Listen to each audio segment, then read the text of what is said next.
এবছরও বাংলাদেশি হজযাত্রীদের সৌদি অংশের ইমিগ্রেশন হবে ঢাকায়। রুট টু মক্কা ইনিশিয়েটিভের আওতায় এই সুবিধা নিতে পারবেন ৭৭,০০০ হজযাত্রী। ঢাকার বাইরে থেকে যে ১০,০০০ হজযাত্রী যাবেন তারা থাকছেন আওতার বাইরে। সকালে রাজধানীতে এসব তথ্য জানায় পাসপোর্ট অধিদপ্তর ও ধর্ম মন্ত্রণালয়। বান্ডেল থাকলে প্রতি সেনমানিতে টাকা বাঁচবে। বিকাশ সেনমানি বান্ডেল কিনে জিতুন প্রতি লেনদেনে। এবছর বাংলাদেশ থেকে হজে যাচ্ছেন ৮৭,০০০ মুসল্লি।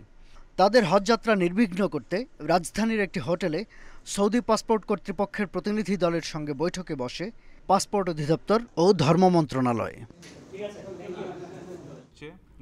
পরে পাসপোর্ট অধিদপ্তরের মহাপরিচালক সাংবাদিকদের জানান, হজযাত্রীদের সুযোগ সুবিধা নিশ্চিত করতে সার্বিক বিষয়ে আলোচনা হয়েছে। প্রতিবারের মতো আমাদের সম্মানিত হাজিরা অতি সহজেই ইমিগ্রেশন ক্রস করে এবং যাবেন বলে আমি বিশ্বাস করি, এবং সেখানে গিয়ে ঝামেলাবিহীন তাদের যে লাগেজটা সেটা তাদের কাছে পৌঁছাবে বলে আমি মনে করি। আমাদের সাথে ২০২২ সালে হওয়ার পরে থেকেই তারা আমাদের হাজিদের জন্য এই সুযোগ সুবিধাটা দিচ্ছেন।